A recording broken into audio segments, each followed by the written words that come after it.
우리 함께 받을 하나님 말씀 디모데전서 1장 12절부터 17절까지 말씀입니다. 우리 함께 받을 하나님 말씀 디모데전서 1장 12절부터 17절 말씀입니다. 신약성경 338쪽에 있습니다.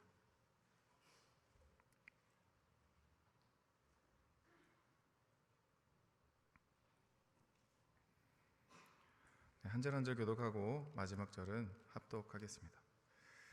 나를 능하게 하신 그리스도 예수 우리 주께 내가 감사함은 나를 충성되이 여겨 내게 직분을 맡기심이니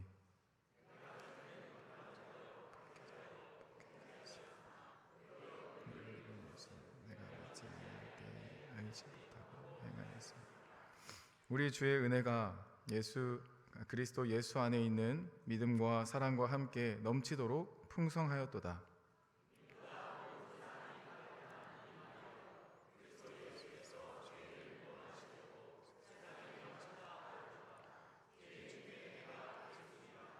그러나 내가 긍휼을 입은 까닭은 예수 그리스도께서 내게 먼저 일체 오래 참으심을 보이사 후에 주를 믿어 영생 얻는 자들에게 본이 되게 하려 하심이라.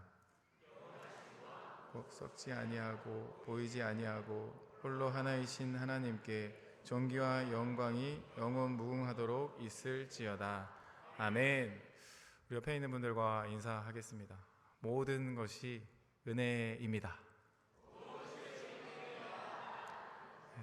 함께함이 감사입니다. 네, 우리는 2025년 마지막 주일 오후 예배를 드리고 있습니다. 오늘 바울의 감사라는 제목을 가지고 우리가 한 해 동안 어떻게 지내왔는지 또 하나님께서 하신 일들을 기억하며 또 감사하는 귀한 시간이 되기를 소원합니다. 디모데 전서를 우리가 얼핏 보면 디모데가 작성한 것처럼 느껴질 수 있죠. 그러나 디모데 전서는 믿음의 아들인 디모데의 목회를 격려하기 위해 바울이 작성한 편지입니다. 본문 말씀은 바울이 디모데를 에베소 사역에 바톤을 넘기는 과정에서 작성하였는데요. 디모데는 어리고 또 경험이 많지 않은 목회자였고 그의 사역을 바울은 독려합니다. 바울은 그동안 자신에게 주신 하나님의 은혜를 설명하면서 디모데로 하여금 위로와 힘을 얻게 하고 오늘을 살아가는 성도들에게도 적지 않은 위로와 힘을 주시는 말씀입니다. 또 우리가 무엇에 감사해야 할지 가르쳐 줍니다. 초대교회 이방인의 사도로 부름받은 바울의 사역은 외적으로 공격과 핍박과 또 옥살이의 연속이었습니다. 외적인 고난 가운데 바울의 내면은 하나님을 향한 감사로 넘치고 있는 것을 오늘 본문을 통해 알 수 있는데요. 바울은 그러면 무엇으로 인해서 그토록 감사가 넘쳤을까요? 오늘 본문을 깊이 묵상함으로써 우리가 무엇에 감사해야 하는지 발견하게 되고 또 그리스도 안에서 더욱 감사가 충만한 우리의 삶, 또 우리의 가정, 우리 주변의 영혼들에게 이 감사가 흘러가는 은혜가 있기를 축복합니다. 14절을 보시면 우리 주의 은혜가 그리스도 예수 안에 있는 믿음과 사랑과 함께 넘치도록 풍성하였다. 바울이 감사하는 것은 은혜가 넘치도록 풍성한 것에 감사하고 있습니다. 하나님의 은혜가 무엇입니까? 은혜는 매우 광범위하죠. 햇볕, 공기, 물 이렇게 값없이 받은 일반 은총적인 이 세상의 모든 사람들이 누리는 은혜도 일반 은총도 있지만 우리 특별 은총, 보통 그리스도인에게 은혜는 자격 없는 자에게 주어지는 하나님의 사랑, 죄인에게 부어지는 하나님의 긍휼을 우리는 은혜라 말합니다. 그리고 그것을 한 단어로 십자가 또는 복음이라고 표현합니다. 자신에게 부어진 하나님의 은혜가 넘치도록 풍성한 이유는 15절에 가보면 알 수 있습니다. 미쁘다 모든 사람이 받을 만한 이 말이여 그리스도 예수께서 죄인을 구원하시려고 세상에 임하셨도다 하였도다. 죄인 중에 내가 괴수니라. 바울은 자신이 죄인 중에 괴수다라고 표현하고 있습니다. 죄의 경중은 하나님께서 판단할 부분이지만 죄인 중에 본인이 괴수라고 소개하고 있습니다. 이렇게 말한 것은 바울이 예수님을 만나기 전에 교회의 비방자였고 또 박해자였고 폭행자였기 때문일 것입니다. 예수님을 믿는 사람들을 죽이러 다니는 인물이었죠. 바울이 교회를 박해하는 일에 최선을 다한 인물이었지만 하나님의 자비와 사랑을 받은 것이 감사하여서 지금 본문에 이렇게 적은 것입니다. 이러한 은혜는 사실은 바울뿐만 아니라 우리에게도 값없이 주어졌습니다. 우리 중 어떤 누구도 자력으로 우리의 힘으로 구원받을 만한 자격을 가진 사람은 단 한 사람도 없습니다. 그렇게 우리도 바울처럼 넘치도록 은혜를 받았다라고 고백할 수 있는 것이죠. 우리의 본성, 우리의 죄악된 본성은 내가 하나님 되려 하기 때문에 하나님을 찾지 않는 본성을 가지고 있고 또 하나님의 은혜를 자연스럽게 망각할 뿐만 아니라 그 하나님의 영광을 내 것으로 취하려 하는 본성이 있습니다. 예를 들면 첫째로는 기도하지 않는 것, 그리고 기도를 하더라도 기도가 응답되었을 때 하나님의 은혜인지도 모르고 그냥 지나가는 경우, 또 간절히 기도했더니 하나님의 응답을 맛보고 될만 했지, 내가 열심히 했잖아, 이루어질만 했잖아, 이렇게 생각하기도 합니다. 그러나 사랑하는 성도 여러분, 단 하나도 우리의 능력으로 된 것이 아니라 우리의 삶을 주관하시는 하나님의 은혜로 이루어졌음을 놓치지 마시기 바랍니다.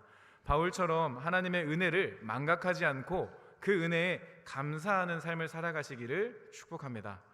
이 은혜가 구체적으로 어떤 은혜들인지 14절을 우리 함께 받겠습니다. 시작. 우리 주의 은혜가 그리스도 예수 안에 있는 믿음과 사랑과 함께 넘치도록 풍성하였도다. 아멘.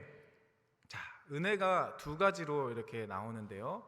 그리스도 예수님 안에 있는 믿음, 두 번째는 그리스도 예수님 안에 있는 사랑. 믿음으로 인한 감사. 그리스도 예수님 안에 있는 믿음은 그리스도 예수님을 믿는 믿음을 말하는 거죠. 단순한 지식적인 동의와 일시적 현세적 믿음은 구원받는 믿음이 아닙니다. 구원받는 참 믿음은 우리의 구원을 위해서 오직 예수 그리스도만을 신뢰하는 것입니다. 그리스도를 믿는 믿음을 소유하게 된 것을 지금 감사드리고 있죠. 혹시 성도님들 마음에 내가 스스로 믿은 것인데 왜 감사해야 합니까? 생각할 수도 있습니다. 그러나 성경은 우리가 믿음을 가지게 된 것은 성령 하나님께서 우리에게 믿음을 갖도록 인도해 주셨기 때문이라고 말하고 있습니다. 고린도전서 12장 3절을 보면 성령으로 아니하고는 누구든지 예수를 주시라 할 수 없느니라 라고 기록하고 있습니다. 말씀하고 계십니다. 에베소 2장 8절 9절은 너희는 그 은혜에 의하여 구원을 받았으니 믿음으로 말미암아 구원을 받았으니 이것은 너희에게서 난 것이 아니고 하나님의 선물이라. 행위에서 난 것이 아니니 이는 누구든지 자랑하지 못하게 함이라 라고 말씀하셨습니다. 우리가 인정하든지 인정하지 않든지 성경의 말씀은 우리의 믿음이 성령님의 도우심으로 예수님을 주님으로 믿는 믿음을 갖게 되었다라고 가르쳐주고 계십니다. 즉 결국 성도는 성령 하나님의 도우심이 없다면 예수님을 믿는, 예수님을 그리스도요 나의 삶의 주인이다 라고 고백할 수 없다라는 것을 알아야 한다라는 거죠. 사실 우리가 이렇게 예배드리고 있는 것도, 또 찬양을 부르는 것도, 부르짖어 기도하는 것도, 말씀을 읽는 것도 우리의 힘으로 할 수 있는 일이 아닙니다. 하나님께서 우리의 마음에 감동을 주시고 하게 하셔야만 할 수 있는 일들이죠. 이번 우리가 연말 시상으로 새벽 예배를 개근하신 분과 또 전도한 분들, 또 성경 읽기를 참여한 분들에게 시상을 합니다.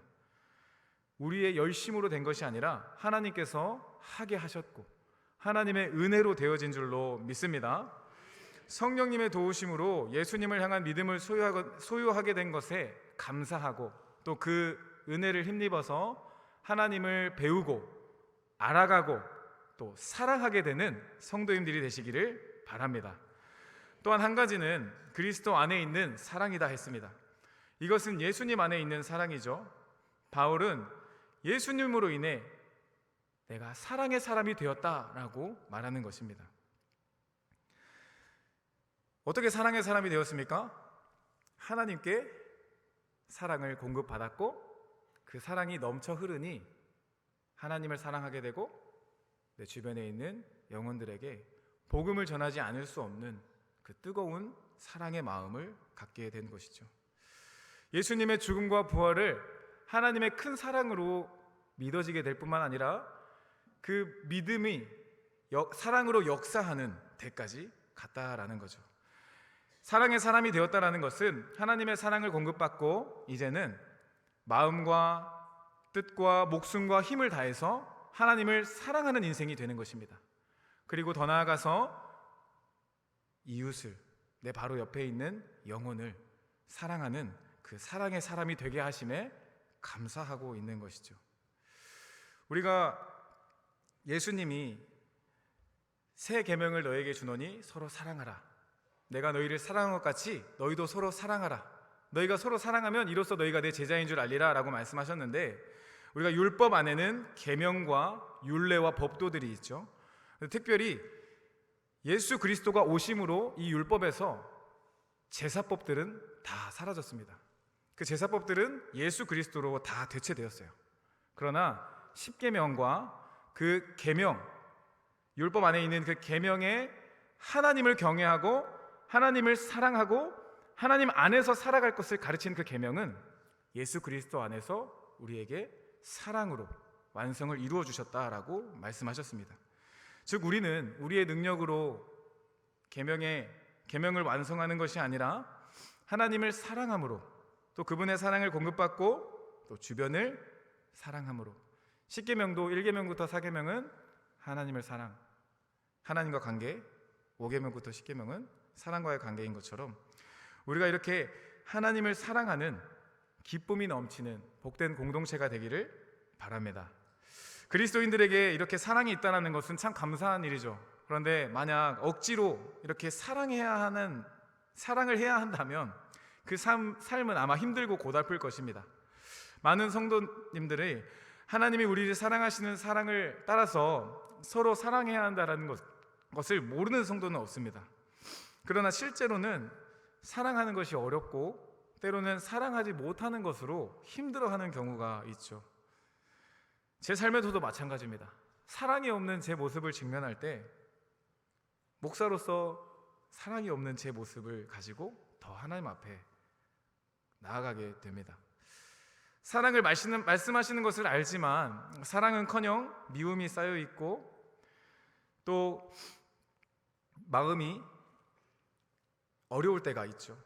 그러나 우리는 기도할 수 있습니다. 또 감사할 수 있습니다. 하나님께서 베푸신 은혜에 감사하며 예배를 드리고 내게 부어지는 그 예배 가운데 하나님의 사랑으로, 성령의 감동으로 말씀을 받고 붙잡고 기도하며 우리를 사랑해 주신 그분을 따라 우리도 그분 안에서 점진적으로 변화되어져 갑니다. 저는 대학을 졸업하고 바로 운전면허를 땄습니다. 운전면허를 따고 이제 운전을 아버지 차를 한번 몰았는데요. 후진을 하다 한번 사고를 낼 뻔했어요. 다 사고 나진 않았지만 그때 아버지께서 너는 보험이 될 때까지 만 27살까지 운전을 하지 마라. 그렇게 저는 운전을 하지 않고 살다가 28살쯤 이제 만 딱 됐을 때 운전을 할 수 있는 기회가 이제 생겼죠. 근데 막상 운전을 하려고 하니 너무 두려운 거예요. 7년, 8년의 공백 기간 동안 운전을 하지 않았던, 그런데 이제 만 27살이 될 때 아버지께 연수를 받았습니다. 왜 가족들에게 연수를 받지 말라고 하는지 이제 알 수 있었습니다. 운전을 하면서도 옆에서 고함 지르는 아버지의 소리를 들으면서 너무 무서웠고 집에 돌아와서는 이제 운전을 안 하고 싶다 생각이 들었어요. 그래도 또 어머니의 도움으로 운전을 연수를 잘 받았고 지금은 운전하는 게 어렵지 않습니다. 제가 이 말씀을 왜 드렸냐 하면 우리가 그리스도 안에서 서로를 사랑하는 것이 아직 연약하고 초보 운전과 같이 때로는 쿵쿵 부딪히고 누군가에게 상처를 주는 일을 경험하기도 하는 것 같습니다. 어찌 보면 저는 목회자 직분의 초보 운전직을 갖고 있는 것 같아요. 아직 운전이 미숙한 목회자입니다. 그런데 이 운전이 미숙한 것이 결국 연수와 또 배움을 통해서 성장하듯이 우리가 그리스도의 사랑을 베풀고 나누는 자리로 포기하지 않고 나아갈 수 있기를 바랍니다. 우리가 이렇게 운전을 연수받을 수 있는 장소가 바로 훈련의 장소들입니다. 전도 폭발의 훈련의 자리이고 또 소그룹의 모임의 자리이고 그런 교회 공동체 안에서 함께 어우러지고 버무러져서 서로를 긍휼히 여겨주고 사랑해주고 품어주는 그것이 운전의 연수가 되고 능숙해진 운전자가 되는 것처럼 우리를 그리스도의 사랑에 능숙한 자가 되게 하시는 과정으로 우리 교회 공동체를 사용하여 주실 줄 믿습니다. 고린도후서 5장 14, 15절에 보면 그리스도의 사랑이 우리를 강권하시는도다. 이 강권이라는 말은 자동차가 폐차가 돼서 더 이상 갈 수가 없는 그 상태에 끌고 가는 견인차가 있지 않습니까? 그리스도의 사랑이 그 폐차를 끌고 간다는 거예요. 그리스도의 사랑이 우리를 견인하시는도다. 우리가 생각하건대 한 사람이, 예수님이 모든 사람을 대신하여 죽으심은 모든 사람이 죽은 것이라. 이 말은요, 죄에 대해서 값이 치러졌고 죄의 값이 완전히 해결됐다는 겁니다. 그가 모든 사람을 대신하여 죽으심은 살아있는 자들로 하여금 다시는 그들 자신을 위하여 살지 않고 오직 그들을 위하여 죽었다가 다시 살아나신 이를 위하여 살게 하려 함이라 라고 말씀하셨습니다. 예수님의 사랑을 받은 성도가 그 사랑을 베풀고 살아가기를, 예수님을 위한 삶을 살아가기를 도전하시는 말씀이죠. 사랑하는 성도 여러분, 때로는 우리가 사랑하는 것이 미숙할 때가 있습니다. 운전 사고가 나듯이 사랑하는 마음으로 나아갔는데 때로는 오해가 생기기도 하고 어려운 일들이 생기기도 합니다. 그러나 그렇게 사랑을 베푸는 자리, 또 내가 하나님의 사랑을 베푸는 사람이 되었다라는 그 연수하는 자리를 포기하지 마시기 바랍니다. 훈련의 자리들을 도전하시기 바랍니다.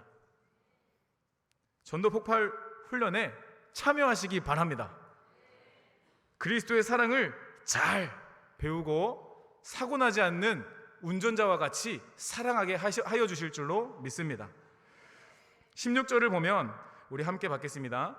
그러나 내가 긍휼을 입은 까닭은 예수 그리스도께서 내게 먼저 일체 오래 참으심을 보이사 후에 주를 믿어 영생 얻는 자들에게 본이 되게 하려 하심이라. 아멘. 잠깐 말씀을 띄워주시겠습니까? 긍휼을 입었습니다. 근데 그 긍휼을 입은 이유가 본이 되게 하려 함이다. 근데 그 본이 되게 하는 긍휼을 입은 그 가운데 뭐라고 쓰여 있습니까? 예수 그리스도께서 먼저 나를 또 우리를 오래 참아주셨다라는 겁니다. 우리는 그 예수님이 나를 참아주시고 나를 사랑해 주신 것에 깊이 파묻혀 있을 때 본이 되는 삶을 살아가게 되는 줄로 믿습니다. 우리의 능력으로는 사랑할 수 없습니다. 그러나 긍휼을 입은 성도는, 예수님 안에서 오래 참음을 맛본 성도는 본이 되는 삶을 살아가는 줄로 믿습니다. 이 믿음의 근육을 가지고 참된 사랑을 실천하며 살아가는 우리가 되기를 바랍니다.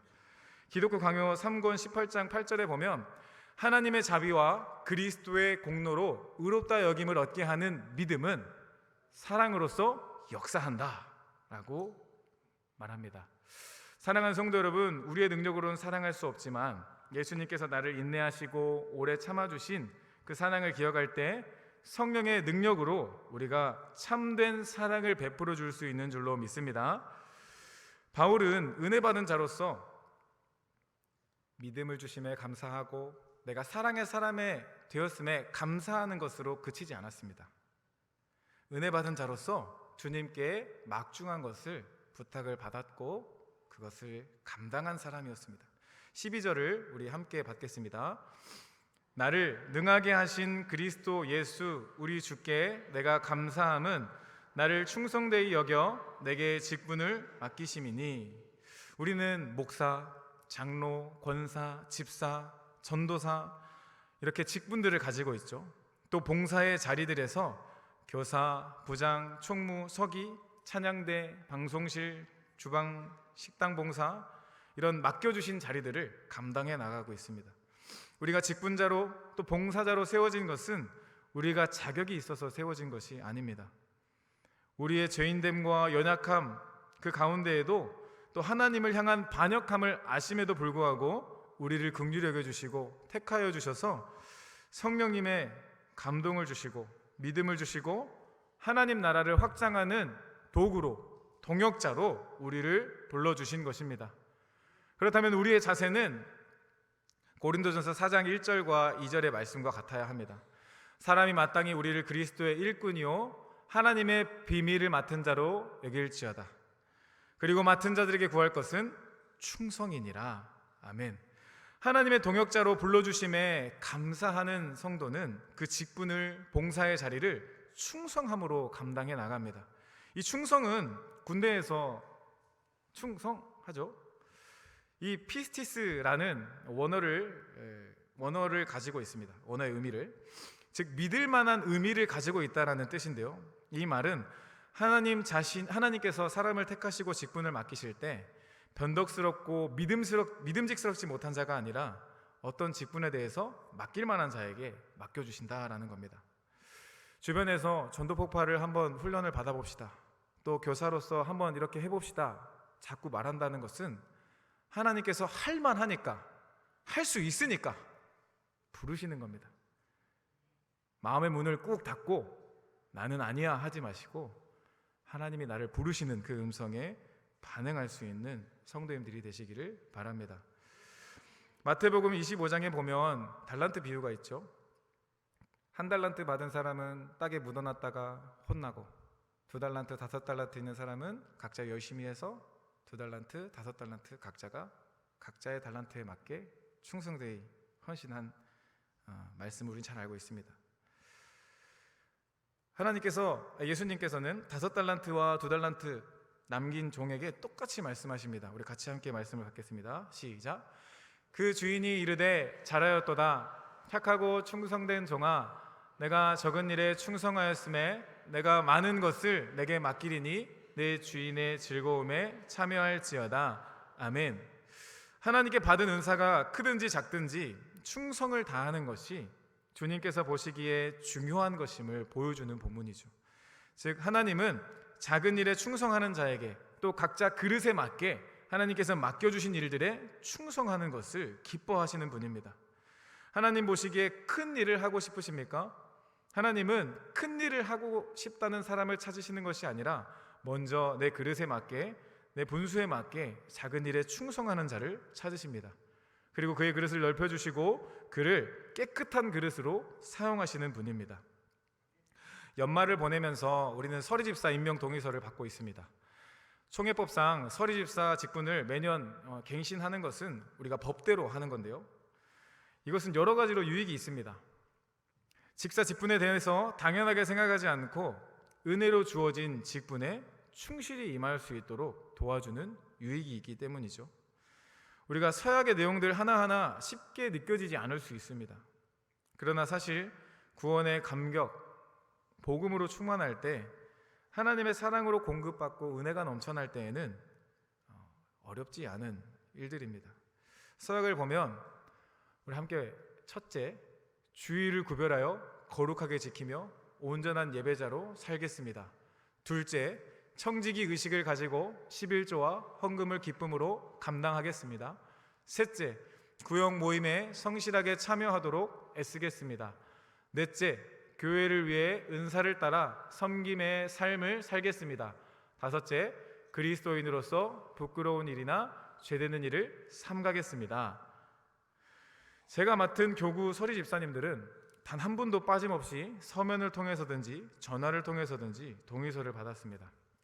이 과정을 통해서 장기 결석자분들도 연락이 닿게 되고, 또 오랫동안 쉬어왔지만 올해부터 내가 마음을 잡고 신앙생활을 해보겠다는 분도 계셨습니다.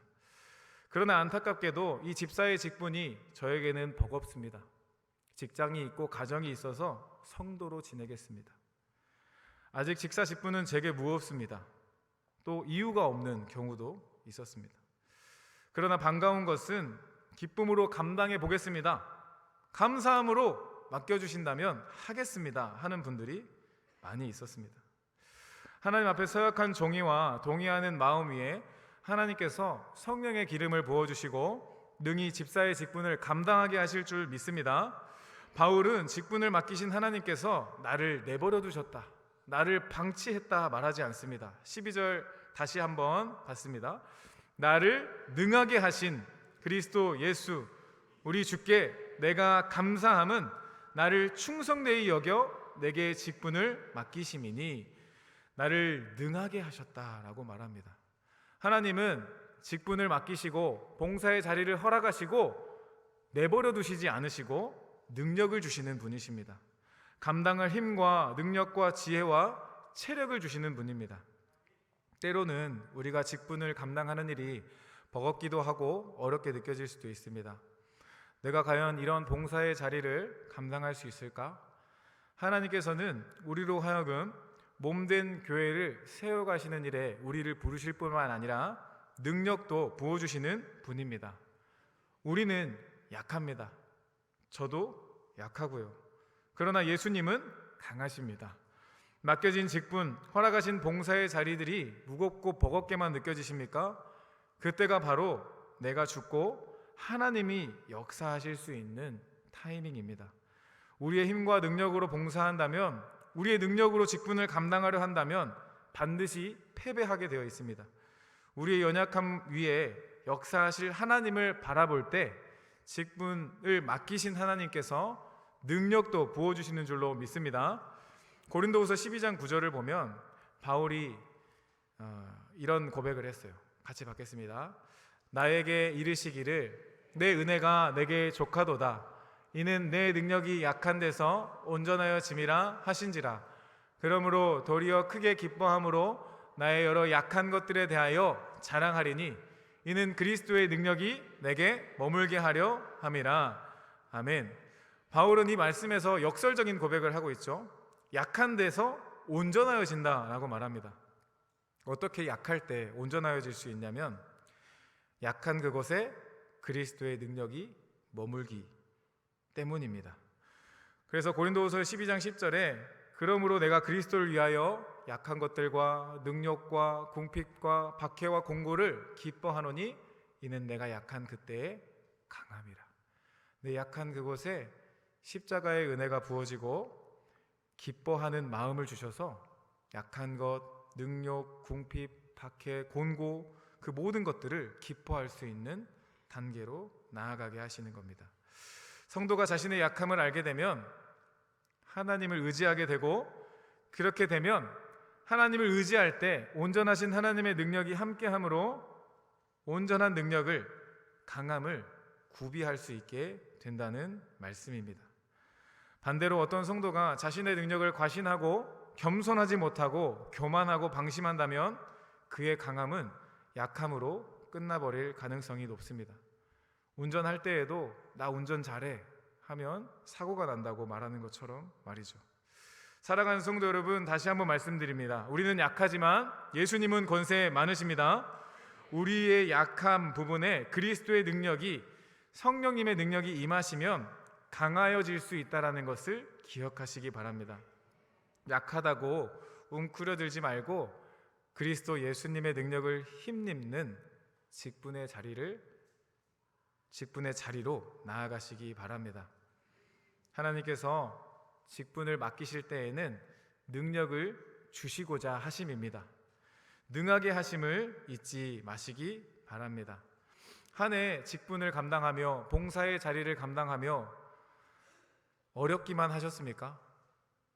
어려운 그 자리에 예수님의 십자가가 더 튼튼히 세워지고 십자가 그늘 아래에서 능력과 힘을 얻어나가는 시간이 되지는 않으셨습니까? 우리의 약함 위에 하나님의 능력이 역사하시는 직분 또 봉사의 자리로 나아갈 수 있기를 바랍니다. 오늘 말씀을 정리합니다. 바울의 넘치는 감사, 우리도 넘치는 감사가 넘치는 삶이 되기를 바랍니다. 바울이 드린 감사를 그리스도인의 여정에 따라 정리하면 은혜, 하나님의 자비와 그리스도의 공로로 의롭다 여김을 받는 은혜, 그리고 믿음이었죠. 예수님을 믿게 된 것을 감사. 또 그 믿음에 기반한 사랑으로 역사하는 믿음, 사랑의 사람이 되게 하심에 감사.